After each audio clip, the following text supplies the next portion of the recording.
नहीं था।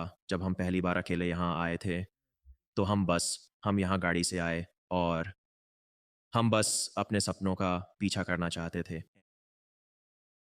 मैं और ये थे, हम कार में रह रहे थे, इंस्टाग्राम पे फिगर आउट कर रहे थे। हमने इंस्टाग्राम पे शुरू किया था, 100 के तक पहुँचे, जिससे ज़ाहिर है इंस्टाग्राम पे कुछ नहीं मिलता, सही। हमारा गोल था वो सब यूट्यूब पे ट्रांज़िशन करें और शुरुआत में जैसा मैंने कहा, रहने की जगह नहीं थी, हम कार में सोते थे, नहाने की जगह नहीं थी, तो हमें पब्लिक जिम्स में नहाना पड़ता था। हम कॉस्टको में सैंपल करते थे। हम चुपके से फार्मेसी में घुस जाते थे, कहते थे प्रिस्क्रिप्शन लेने आए हैं, अंदर जाके सैंपल चुराते। ये प्रोटीन पाउडर और सप्लीमेंट्स के सैंपल्स होते थे। अलग कपड़े,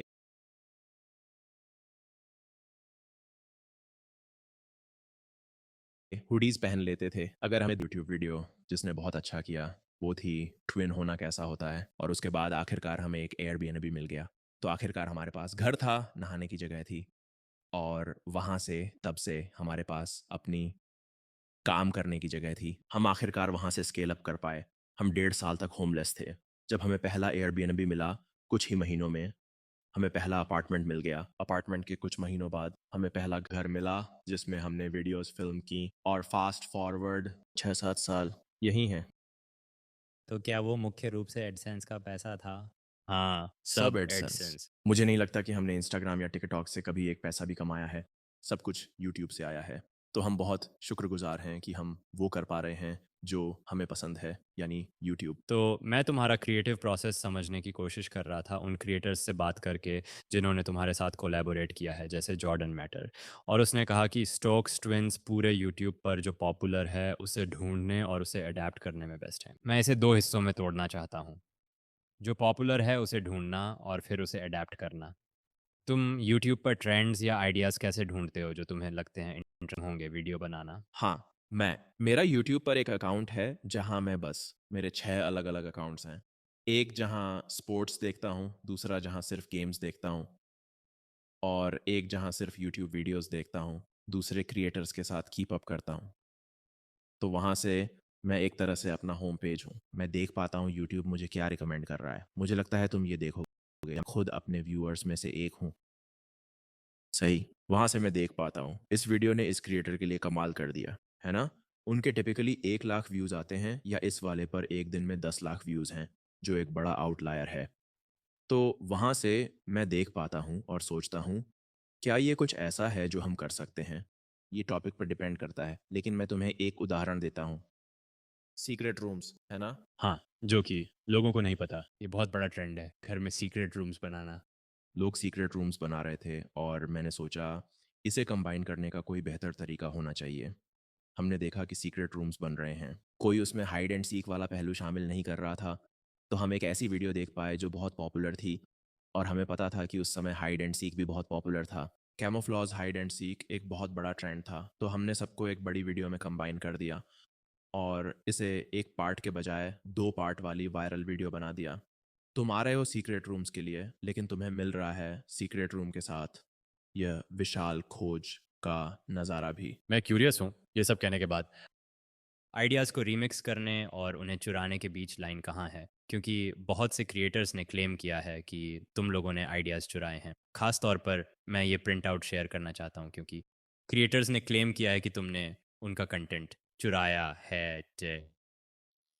मैंने मिस्टर बीस्ट की वीडियो निकाली जिसका तुम लोगों ने बाद में एरक के थंबनेल जैसा सिमिलर थंबनेल बनाया जिसमें वो पकड़ा गया था। तुम लोगों ने सिमिलर थंबनेल बनाया और फिर रायन ट्रेहन, फेज़ रग, ब्रेंट रिवेरा के थंबनेल्स इस्तेमाल किए। कंटेंट को एडैप्ट और रीमिक्स करने और उसे चुराने या कॉपी करने के बीच लाइन क्या है, जैसा क्रिएटर्स ने कहा? हाँ, ये उस समय की बात है जब हम यूट्यूब पर नए थे। मेरा मानना है कि कुछ उदाहरण तब के हैं जब हम 5 साल पहले शुरू कर रहे थे, और ईमानदारी से हम छोटे थे, हमें नहीं पता था कि इससे क्या बैकलैश होगा। मेरा मानना है कि कुछ के लिए हमारे कुछ लाख सब्सक्राइबर्स थे, और हमारा एक दोस्त था जो इन हाउस करता था।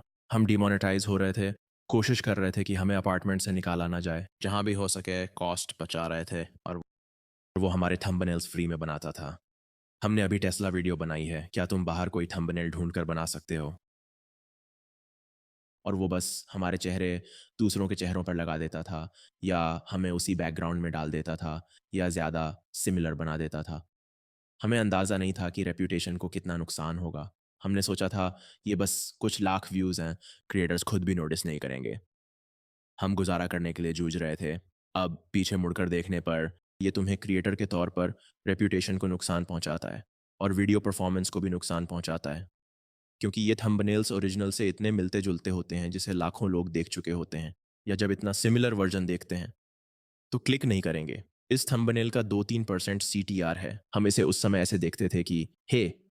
हम यूट्यूब पर नए हैं, पर ये ऐसा थंबनेल है जो हर कोई कर रहा है। अगर चाहते हैं ये ट्रेंड पहचाना जाए, तो वही थंबनेल बनाना होगा, ये जाने बिना कि व्यूअर्स इसे ऐसे देखेंगे कि हे!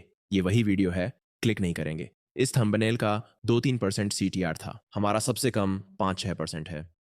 उसके बाद तो ये ना सिर्फ़ तुम्हें क्रिएटर के तौर पर रेप्यूटेशन को नुकसान पहुँचाता है, बल्कि वीडियो परफॉर्मेंस को भी नुकसान पहुँचाता है और तुम दूसरे क्रिएटर्स को गुस्सा दिला रहे हो।